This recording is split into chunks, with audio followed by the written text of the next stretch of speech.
তো দেখো একটা আজরাক প্রিন্টের মধ্যে আমি নাইটি পরে চলে এসেছি। এটা হলো একটা জ্যাকেট প্যাটার্নের মধ্যে, এই হলো ডিজাইন। আর তার কালার অপশান একটা রেড কালার, আর এটা দুটো কালারই হয়, একটা হলো মেরুন আর একটা হলো রেড।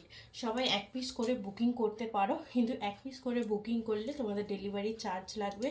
মিনিমাম যদি 6টা নিতে পারো তো ডেলিভারি ফ্রি পাবে তোমরা। তো ঝটপট করে বুকিং করো, এক পিস করে বুকিং করতে পারো, ঠিক আছে? তো চলো তোমাদেরকে বলে দিলাম। আর যার যেটা, এখানে আমি সমস্ত দাম বলবো না, যার যেটা দাম জানার থাকবে তো আমাকে মেসেজ বক্সে মেসেজ করো, আমি কন্ট্যাক্ট নাম্বার দিয়ে দেবো, তোমরা হোয়াটসঅ্যাপে যোগাযোগ করো, জানতে পারবে। বাট এটার প্রাইস বলে দিই, এটার প্রাইস অনলি 300। তো ঝটপট বুকিং করো। অনেকে শীতকালেও কি করে, গরমের নাইটি নিয়ে নেয়, বাট শীতেও তাই পরে, গরমেও তাই পরে, আমি পার্সোনালি তাই করি। তো চলো, ডিজাইনটা খুবই সুন্দর আর এটাও ভারী কাপড়ের মধ্যে আছে, ঝটপট বুক।